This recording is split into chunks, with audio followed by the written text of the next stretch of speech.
Hello guys, நான் தான் உங்கள் காட்டில் வச்சு பேசுகிறேன். இந்த வீடியோவில் பார்த்தீங்கன்னா அப்பாக்கலிஸ் சேவியர் மனோவோட எபிசோட் நம்பர் 35 தான் பார்க்க போகிறோம். வீடியோக்குள்ளே போகிறதுக்கு முன்னாடி இந்த வீடியோக்கு லைக் பண்ணாமல் பார்த்துக்கிட்டு இருந்தீங்கன்னா இந்த வீடியோக்கு ஒரு லைக் போட்டு பாருங்கள். அப்படின்னா தான் அந்த வீடியோ நிறைய பேருக்கு ரெக்கமெண்ட் ஆகும். எனக்கும் அடுத்த வீடியோ போடுறதுக்கு ஒரு மோட்டிவேஷனாக இருக்கும். அதோட கைஸ், இதோட பாஸ்ட் வீடியோ லிங்க் எல்லாமே டிஸ்கிரிப்ஷனில் இருக்குது. நீங்கள் பார்க்கலன்னா மறக்காம அதை போய் செக் பண்ணிட்டு அதுக்கப்புறம் இந்த வீடியோ பாருங்கள். சரி, ஓகே கைஸ், வாங்க இந்த வீடியோக்குள்ளே போகலாம்.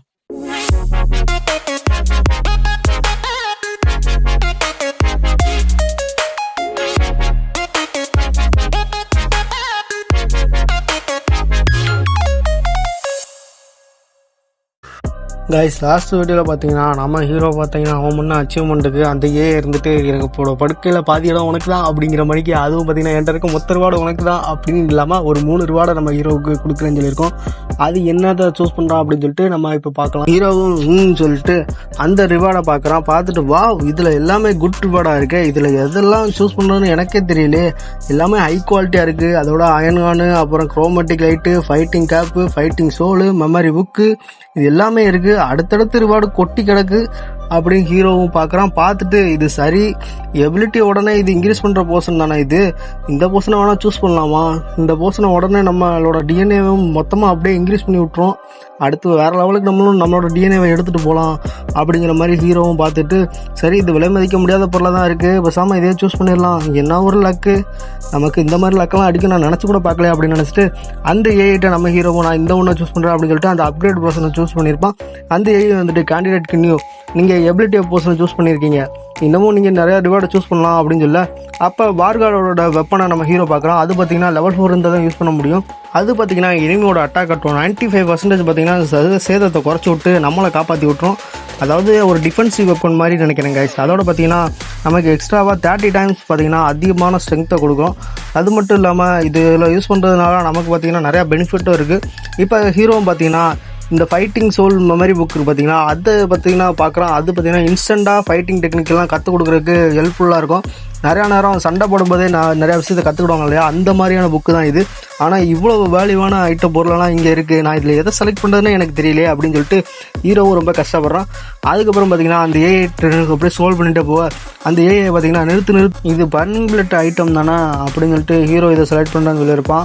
இது பார்த்தீங்கன்னா பிளட் ட்ரெயினை சமாளிக்கிற ஒரு ஆன்டிடோட் மாதிரி இருக்கலாம் மேபி அப்படின்னு நான் நினைக்கிறேன். ஏன்னா அது ரிலேட்டடாக தான் நேம் இருக்குது, இங்கே அதை பற்றி எதுவும் மென்ஷன் பண்ணல. இப்போ ஏஐயும் கேண்டிடேட் கின்னியும் refine concentrated burning blood aura select பண்ணியிருக்கீங்க, நெக்ஸ்ட் வேர்டு அது நீங்கள் செலக்ட் பண்ணலாம் அப்படின்னு சொல்லிட்டு அது சொல்ல, ஹீரோவும் பார்த்தீங்கன்னா நான் நினச்ச மாதிரி இந்த அப்பாக்கலிஸ் வேர்ல்டு எனக்கான ஒரு தங்க சுரங்கமாக தான் இருக்குது அப்படின்னு சொல்லிட்டு, இது என்ன ஈவில் ஐயா நெக்லஸா, இது ஒரு டி கிரேட் ட்ரெஷர் ஆச்சு அப்படின்னு சொல்லிட்டு ஹீரோவும் பார்க்குறான். அந்த ஏஐ வந்துட்டு evil eye நெக்லஸா, evil eye நெக்லஸுங்கிறது evil eye alien ஸ்பீசிஸோட கோர்லேருந்து செஞ்சாங்க, நாங்கள் இந்த லெவல் 4 டெரக்டர்லேருந்து உங்களுக்காக கொண்டு வந்திருக்கோம்.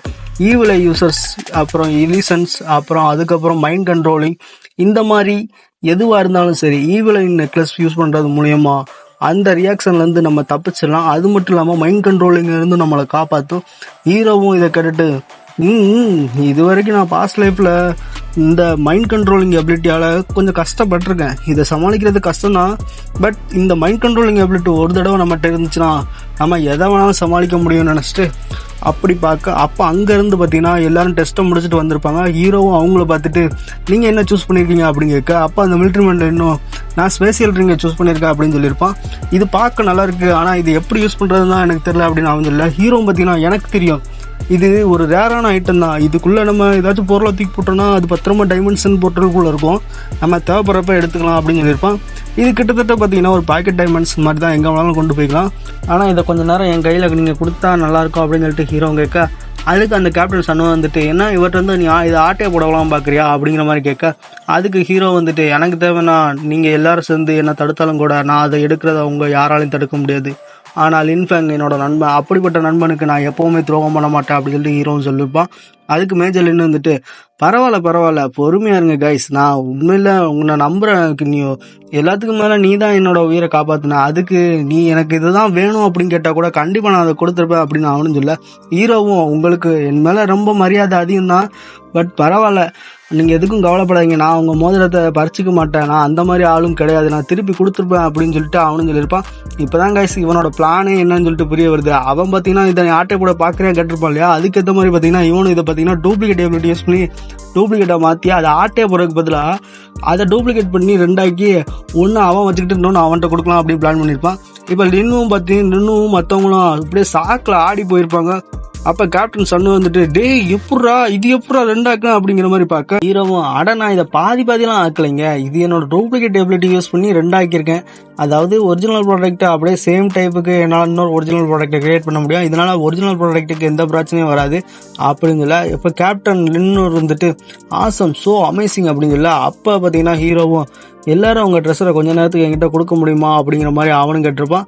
கொடுத்தீங்கன்னா ரொம்ப கடன் பட்டிருக்கப்பா அப்படின்னு அவன் சொல்ல அதுக்கு கேப்டன் சன்னு வந்துட்டு சும்மா இருப்பானா, அவனும் பார்த்தீங்கன்னா ஹீரோவை பார்த்துட்டு இந்த ஆள் ரொம்ப ஸ்ட்ராங்காக வேற இருக்கான், இது நம்ப முடியாத அளவுக்கு ரொம்ப அதிகமாகவும் இருக்குது, ஆனால் இவனோட எபிலிட்டி மூலமாக இந்த மாதிரியெல்லாம் இப்படி டூப்ளிகேட் யூஸ் பண்ணி டூப்ளிகேட் ஆக்கி எங்களை விட அதிகமான ஒரு ரிவார்டை இவன் வாங்கிக்கிறான் அப்படிங்கிற மாதிரி அவர் சொல்லியிருப்பாரு. அதோட பார்த்தீங்கன்னா சாப்டர் 71 முடியுது. சாப்டர் 72 ஸ்டார்டிங்கில் பார்த்தீங்கன்னா அந்த ஏஐ இருந்துட்டு டெஸ்ட்டு முடிஞ்சுப்பா, இதுக்கப்புறம் அவங்கள எல்லாத்தையும் நீங்களே தான் பார்த்துக்கணும் அப்படின்னு சொல்லிட்டு அனுப்பிவிட அவனுங்க பார்த்தீங்கன்னா வெளியே வர அப்போ சாயை பார்த்துருப்பா. சாய்வு நம்ம ஹீரோவை பார்த்துட்டு ஓடி வந்துட்டு அப்படியே இருக கட்டி பிடிச்சி ஆற தழுவி அண்ணான்னு பாசத்தோட பாசமலையை போலியா நம்ம ஹீரோவும் மெதுவாக அவள் தலையை தடை விட்டுட்டு நான் நல்லாதாம்மா இருக்கேன், நீ எப்படி இருக்க, நீ எது குத்தி கவலைப்படாத அப்படின்னு சொல்லி அவனும் சொல்லியிருப்பான். அதுக்கப்புறம் சாய் வந்துட்டு பிரதர் அந்த டெஸ்ட் எப்படி போச்சு, எப்படி இருந்துச்சு, நீங்கள் அதை எப்படி முடிச்சிங்க அப்படிங்கிற மாதிரி அவ கேட்க அதுக்கு ஹீரோவும் பார்த்தீங்கன்னா நாங்கள் சும்மா இருப்போம்மா, நாங்கள் அதை பூந்து விளையாடிட்டோம்ல, நல்லாவே முடிச்சு விட்டோம் அப்படின்னு சொல்லிட்டு, ஆனால் நான் என்ன பண்ணேன் தெரியுமா, உன்னோட அண்ணன் தான் அங்கே இருக்கிறதுலே ஹையஸ்டான ஸ்கோருமா அப்படிங்கிற மாதிரி அவனும் சொல்லியிருப்பான். அப்போ பார்த்தீங்கன்னா மேஜரில் என்ன பிரதர் கின்னியும் நம்ம இப்போ என்ன பண்ணுறது, நான் வேணா நீங்கள் பேஸுக்கு வர்றதுக்காண்டி மேலதிகாரிகிட்ட ரெக்கமெண்ட் பண்ணவா, இப்போ வேறு ஜங்குஜிங் சிட்டியில் இந்த பூச்சிங்க தொல்லை அதிகமாகிட்டே போகுது, இது தாங்க வேற முடியல, நமக்கு நல்லா சண்டை போகிற ஃபோர்ஸே இப்போ வேணும், ஸோ தம்பிக்கு இன்னும் நீ எங்களுக்கு உதவி பண்ணால் நாங்கள் உனக்கு எப்பவும் நன்றியோடு இருப்போம்ப்பா, நீ என்ன சொல்கிற அப்படிங்கிற மாதிரி அவரும் கேட்க அப்போ ஹீரோவும் சாயும் ஒருத்தரை பார்த்துட்டு ஹீரோ அவன்கிட்ட சாரி எங்களை மன்னிச்சிடுங்க, எங்களுக்கு ஒரு முக்கியமான வேலை வேறு இருக்குது, நாங்கள் அதை முடிச்சாகணும், அதனால கொஞ்ச நாள் டைம் கொடுங்க, நாங்கள் அதுக்கப்புறம் வந்து உங்களுக்கு உதவி பண்ணுறோம் அப்படின்னு சொல்ல அப்போ இந்த கேப்டன் சன்னும் சும்மா இருக்காமல் ஹே சிட்டியே ஆபத்தில் இருக்குது, ஆனால் நீங்கள் உதவி செய்ய மறுக்கிறீங்களா, நீ உண்மையிலே ஸ்ட்ராங் தானா, இல்லை நீ ஒரு ஆம்பளை இல்லையா அப்படிங்கிற மாதிரி அவனும் சொல்லிட்டு நீ என்ன செல்ஃபிஷாக இருக்க, இல்லாட்டி நீ என்ன கோலையா அப்படிங்கிற மாதிரி அவனும் சொல்லியிருப்பான். அதுக்கு பார்த்தீங்கன்னா சாயும் நீ எப்படி எங்கள் அண்ணனை பற்றி அப்படி பேசலாம், என்ன எங்கள் அண்ணன்ட்ட வாங்கின அடியெல்லாம் உனக்கு மறந்து போச்சா, உன் வாழைப்பழத்தை அறுத்து காக்காக்கி தூக்கி போட்டுருவோம் பார்த்துக்கோ அப்படின்னு அவன் சொல்ல ஹீரோவும் பார்த்தீங்கன்னா விடுமா சாயு அதெல்லாம் அப்படிலாம் சொல்லக்கூடாது அப்படின்னு சொல்லி அவனும் சொல்லியிருப்பான்.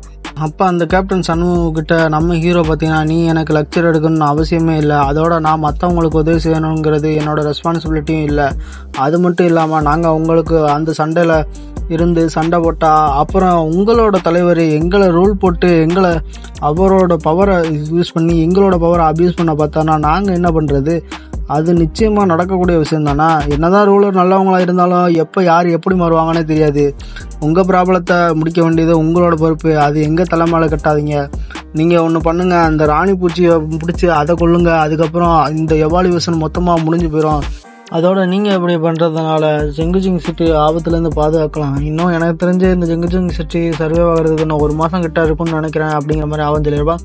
அப்போ மறுபடியும் கேப்டன் சன்னு சும்மா இருக்காமல் இதனால தான் நாங்கள் கூப்பிட்றேன், நீ எங்கள் கூட வந்துடு, உனக்கு தான் அந்த ராணி பூச்சியை பற்றி எல்லாமே தெரிஞ்சிருக்கு, நீங்கள் கூட வந்தேன்னா நீ ஸ்ட்ரென்த்தாக வேற இருக்க, நல்லாவும் சண்டை போடுற, ஒரு எலைட் ஸ்குவாடை நம்ம மாறிடலாம், அதுக்கப்புறம் இந்த பூச்சிகள்லாம் நசுக்கி நம்ம பார்த்தீங்கன்னா அந்த ராணி பூச்சியும் கொண்டுடலாம், அந்த ராணி பூச்சி அதோட கூட்டில் தான் இருக்குன்னு சொல்லிட்டு உனக்கே நல்லா தெரியும், அதை நம்ம கொண்டுட்டோம் அப்படின்னா ஜங்குஜிங் சிட்டியில் இருந்து நம்ம அதோட தொற்றுலேருந்து காப்பாற்றிடலாம் அப்படின்னு சொல்லி அவனும் சொல்லி முடிக்க அதுக்கு ஹீரோவும் உங்களோட முட்டாள்தனத்தை பார்த்தா எனக்கு சிரிப்பு தான் வருது, இதை பற்றி நீ என்ன உனக்கு புரிஞ்சு வச்சுருக்க, இதை பற்றி உனக்கு என்ன தெரியும், நீ தெரிஞ்சு தான் பேசுறியா இல்லை தெரியாமல் பேசுறியா, ஆளை விடுறா சாமி நான் இங்கேருந்து கிளம்புறேன்டா அப்படின்னு சொல்லிட்டு அவன் கிளம்ப சாயும் பார்த்தீங்கன்னா கோவத்தோட கூட கிளம்பியிருப்பான்.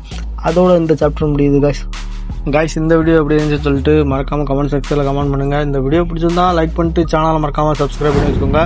நான் அப்படியே பார்த்தீங்கன்னா உங்களை அடுத்த வீடியோ சந்திக்கிறேன். டாட்டா பாய் பாய் கைஸ்.